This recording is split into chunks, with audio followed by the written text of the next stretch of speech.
The purpose of this recording is to go through some exam questions that you completed last week.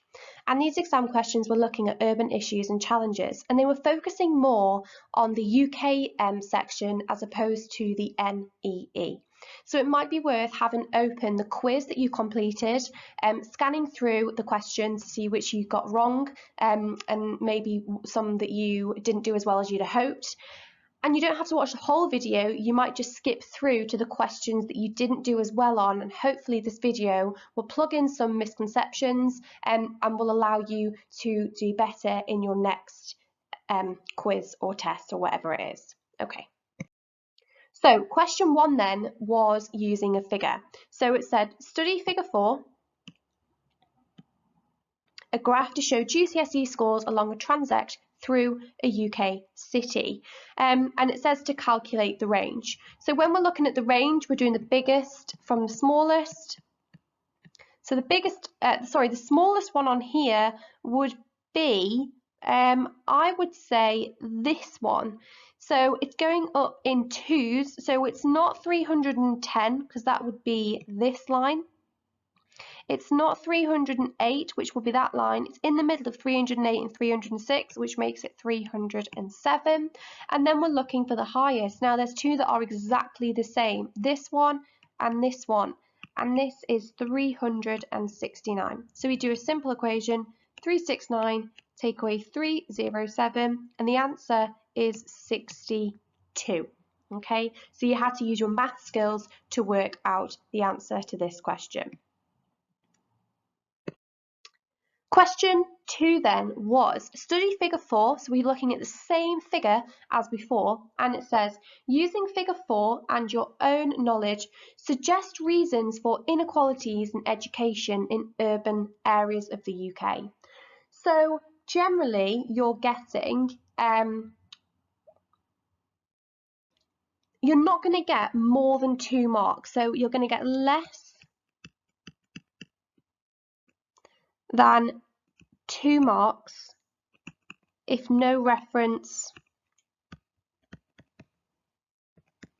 to figure. But then similarly, if all you rely on is the figure, then you're not going to get any more than 2 marks. Okay, so we need to make sure that we're using the figure and then also our own understanding. So what have we identified then from the figure? Well, it says that generally within the city, it's quite random. So, you know, we've got in the city centre, the GCSE scores are quite high. And then also within the city centre, the GCSE scores are quite low. In the inner city, it's very clear that the GCSE scores are quite low. And as we move into the suburbs, the GCSE scores increase again. So once you've made reference to the figure, you've talked about the fact that it's quite random. You could talk about patterns. And you've made the link that generally in the inner city, that is where the GCSE scores are the lowest. And now we need to think about why. So when we looked at Newcastle, so Newcastle would be our case study, we were talking about the fact that they went through the deindustrialisation.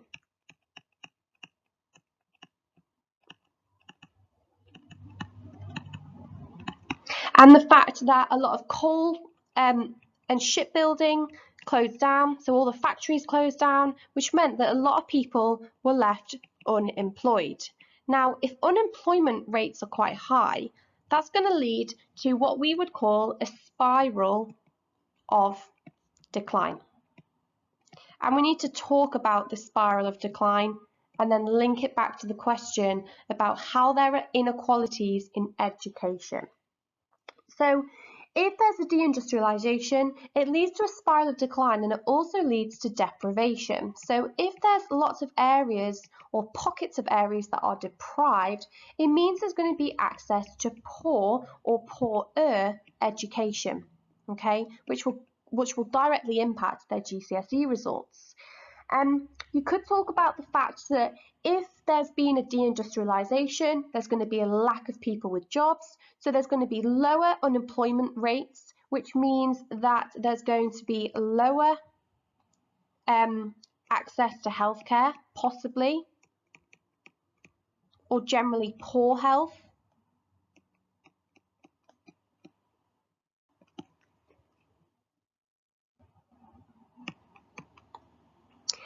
Which means that you can't work, which means you then have a lower income, and thus generally you might have poorer aspirations or not enough money to spend it on additional equipment that would help you get a better GCSE score. So you then have a lack of access to resources,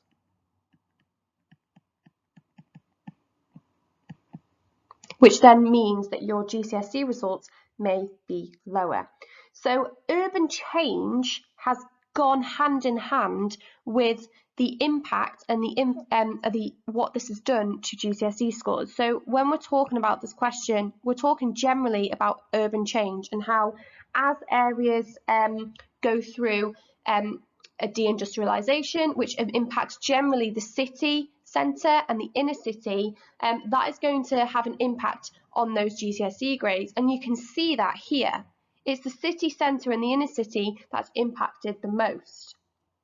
And you could talk about then the differences between wealth in the inner city and the suburbs. So you could compare these two locations and talk about the fact that they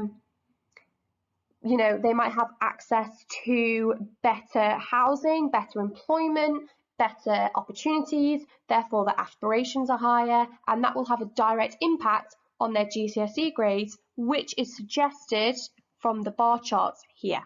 Okay, so they're the types of things that you have to talk about for this question. The next question then, outline one way, so you only have to refer to one example that national migration has led to change in the character of a named UK city. Okay, so we're talking about one example, but it's worth 2 marks, so it needs to be a developed point. Additionally, it's talking about national migration, so it's movement within the country. Okay, so it might be when we looked generally at the fact that there's a lot, because lots of northern areas went through deindustrialization, a lot of people from the north moved to the south and the southeast. So we're going to be focusing on the changes that this will have on a specific city. So we could talk about Newcastle, because remember that we've had a lot of people moving to our city because of the universities on offer. And remember that 85% of our increase in population is due to migration. And actually, I'm really sorry, I think that's actually meant to be 65%, not 85%. Okay, so we could talk about then the impacts that can have. So migration from elsewhere in the UK means that cities need to have more houses. So Newcastle will need to have more housing, which could lead to urban sprawl. Okay, so that's when then the urban area starts to encroach in the countryside, the rural area, because they need more houses. And then what impacts can that have? So if there's more housing needed, we need to build more housing. So you could make reference to the fact that this could then have an impact on the amount of green space.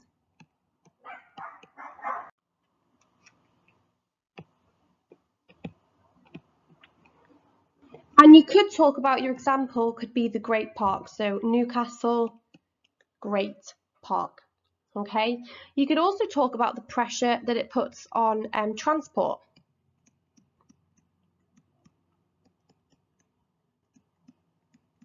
And that they might have to develop transport lines, so it might have to increase the amount of times that the metro works, or it might be a pressure on car parking.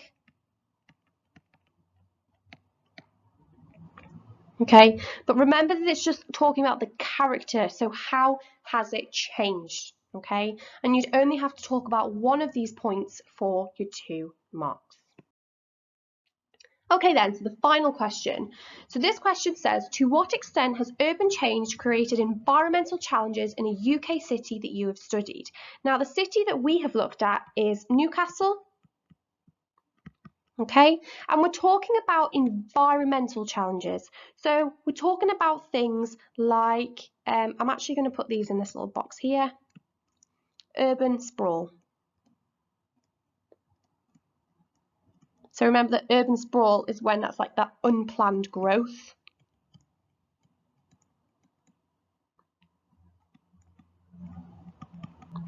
Into rural areas.